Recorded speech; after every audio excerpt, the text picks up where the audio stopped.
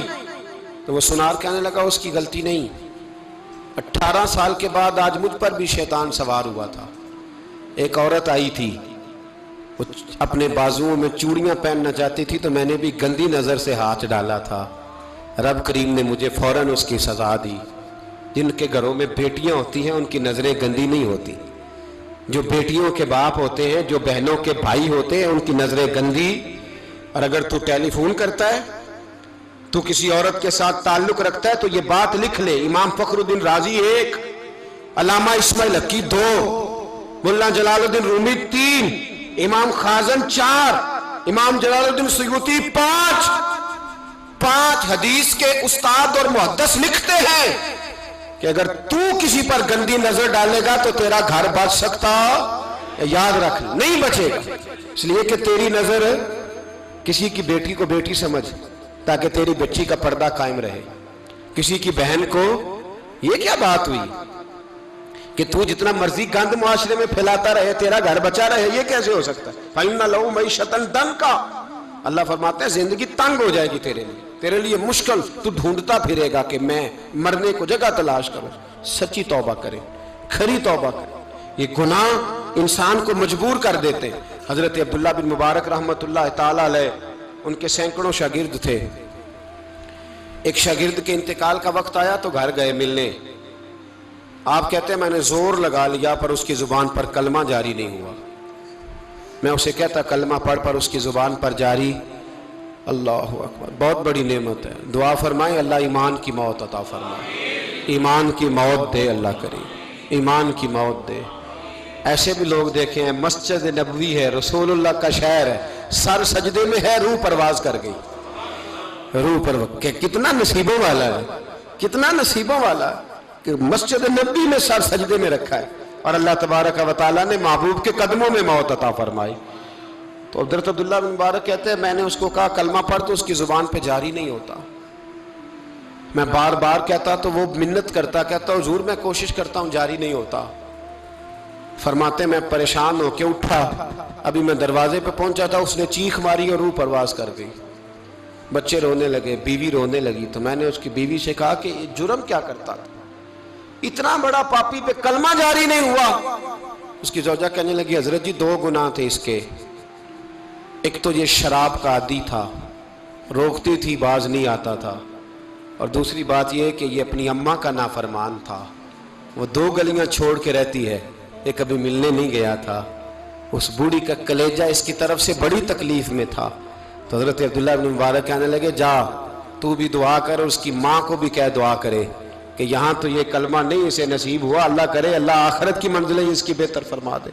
میرے بھائی ایسے گناہ، حضرت مالک بن دینار نے توبہ کی انہوں نے، کس طرح؟ فرماتے میں نشے کا عادی تھا، کسی نے مجھے کہا کہ بطور دوائی شراب پی لو تو میں نے پی لی، نشے کا عادی تھا، شراب پیتا تھا۔ اللہ تعالیٰ نے بڑی منتوں اور کوششوں کے بعد، منتوں کے بعد ایک بیٹی عطا فرمائی، وہ بھی 2.5-3 سال کی ہوئی تو پردہ کر گئی۔ کہتے میں اس کی قبر پہ بیٹھ کے گھنٹوں روتا، شراب کا عادی تھا۔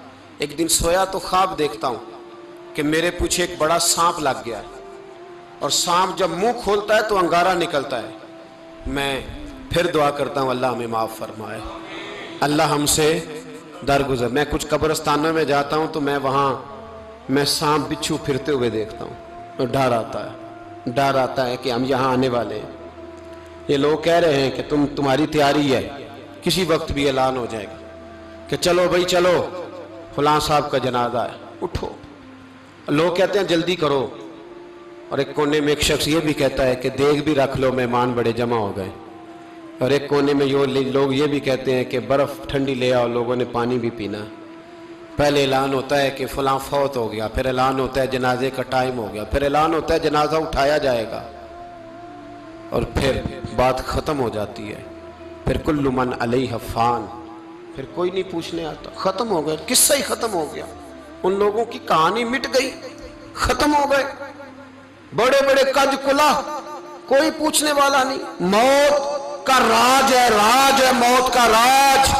موت راج کرتی ہے بس، اور کسی کا راج نہیں. وہ راج کرتی ہے، جدھر جاتی ہے اسی کا راج ہے، راج کر رہی ہے. تو حضرت مالک بن دینار کہتے ہیں قبرستان میں نے دیکھا، میں خواب دیکھتا ہوں بڑا اژدہا، اس کے منہ کے اندر آگ میرا پیچھا کر رہا ہے. کہتے میں خواب دیکھ رہا ہوں. میں دوڑا، لیکن وہ اژدہا جب میں دوڑا تو میرے آگے آ کے کھڑا ہو گیا. میں مشرق کو دوڑا تو وہاں بھی آ گیا، مغرب کو دوڑا تو وہاں بھی آ گیا. جناب مالک بن دینار کہتے ہیں ایک بوڑھا شخص کمزور مجھے بچانے آیا، پر اس اژدہا نے پھونک ماری تو وہ بوڑھا آدمی دور جا گرا. کہتے میں چیختا تھا، چلاتا تھا. ایک پہاڑی پہ میں بھاگا گیا تو وہاں مجھے میری بیٹی ملی، مجھے فوت ہو گئی. وہ اس اژدہے کے آگے اس نے یوں ہاتھ کیا تو اژدہا پیچھے بھاگ گیا. میں نے بیٹی کو گود میں اٹھایا، میں نے کہا بیٹی یہ کون تھا؟ کہنے لگی ابا یہ تیرا برا عمل تھا، یہ تیرا برا عمل تھا، یہ تجھے کھا جاتا اگر میں نہ ہوتی. تو کہا یہ بوڑھا جو مجھے بچانے آیا یہ کون تھا؟ کہا یہ تیرا اچھا عمل تھا، پر کمزور بڑا تھا، تھوڑا تھا، یہ تیرے برے عمل کا مقابلہ کرنے کی ہمت نہیں رکھتا تھا. حضرت مالک بن دینار کہتے ہیں میری بیٹی نے خواب میں میری داڑھی پکڑ لی اور کہنے لگی ابا میں چاہتی ہوں تو صحیح ہو جا، ایسا نہ ہو کہ پھر تیرے پیچھے یہ اژدہا لگ جائے. حضرت مالک بن دینار کہتے ہیں جب میں سو کے اٹھا تو میری داڑھی آنسوؤں سے بھری ہوئی تھی. پھر اس کے بعد میں نے توبہ کی، اس طرح کی توبہ کی کہ پھر میں نے کوشش کی کہ دوبارہ میں اپنے رب کی نافرمانی نہ کروں. حضرت عبداللہ ابن عباس فرماتے تھے جو دنیا میں ہنس ہنس کے گناہ کرتے ہیں نا، ہنس ہنس کے جھوٹ ہنس ہنس کے بولتے ہیں، ہنس ہنس کے لوگوں کی غیبت کرتے ہیں، فرمایا یہ جو تمہیں ہنس ہنس کے گناہ کرتے نظر آتے ہیں ان کا رونا قیامت میں دیکھا نہیں جائے گا، ان کے آنسو قیامت میں دیکھے نہیں جائے. جو ہنس ہنس کے گناہ کرتے یہ روئیں گے. فَلْيَضْحَكُوا قَلِيلًا وَلْيَبْكُوا كَثِيرًا. رب فرماتا ہے زیادہ رویا کرو، کم ہنسا کرو. نبی پاک علیہ السلام روتے تو صحابہ کہتے حضور آپ اتنا کیوں روتے ہیں؟ تو محبوب فرماتے جو میں جانتا ہوں وہ تم نہیں جانتے. بھائیو قبروں میں اکیلے جانا ہے، کبھی غور کرنا، اکیلے کوئی بندہ ساتھ حساب دینے نہیں جائے گا. اماں بڑا پیار کرتی ہے لیکن قبر میں کبھی کوئی ماں بھی ساتھ دفن نہیں ہوتی. اپنا اپنا حساب دینا مشکل وقت ہے، حساب کر لینا چاہیے، تیاری کر کے رکھنی چاہیے. گناہ اگر یہاں ہماری زندگی کو تنگ کریں گے تو وہاں بھی ہمارے لیے مشکلات پیدا کریں. نبی کریم علیہ السلام نے فرمایا ہے کہ اللہ بڑا مہربان ہے، اللہ بڑا کریم ہے، اللہ بڑا ستار ہے. اور یاد رکھو جب کوئی اس کی ریٹ کو چیلنج کرے، جب کوئی اس کے قانون کو توڑے، جب کوئی اللہ کی اعلانیہ نافرمانی کرے، پھر رب کریم کی غیرت کو، اس کے عدل کو جوش آتا ہے. توبہ کرے سچی، مسجد کی حاضری دیں پابندی کے ساتھ. میری آپ سے ہمیشہ یہ گزارش رہتی ہے کہ مسجد کی حاضری پابندی سے دیں. میں اپیل کرتا ہوں داڑھی رکھ لیں، یہ میرے نبی کا طریقہ ہے صلی اللہ تعالی علیہ. واپس آ جائیں. ہماری بقا نہ ہمارے دین میں ہے. کوئی نہیں ہمیں رکھے گا، کوئی نہیں رکھے گا، کوئی نہیں. میرا ایک دوست رات بتا رہا تھا کہ سعودی عرب میں ایک شخص نے 30 سال محنت کی، تو جب وہ مرا ہے وہیں اس کے گھر میں فون کیا تو اس کے گھر والوں نے کہا جناب آپ کو مشکل ہوگی ڈیڈ باڈی بھیجنے میں، وہیں دفن کر دیں. ہاں اگر اس کا کوئی پیسہ ہے تو وہ ذرا اکاؤنٹ میں بھیج دیں، بچیوں کو ضرورت ہے. او بھائی تو اکیلا جائے گا، تیرے لیے مشکل ہو جائے. اپنے بھی ساتھ یقین کریں، بچے دعائیں کرانے آتے ہیں، کہتے ہیں حضرت جی دعا کریں اللہ اماں کی سختی معاف کر دے. اس کا مطلب کیا ہے کہ اماں اب جائے، اب ہمارا نمبر آئے.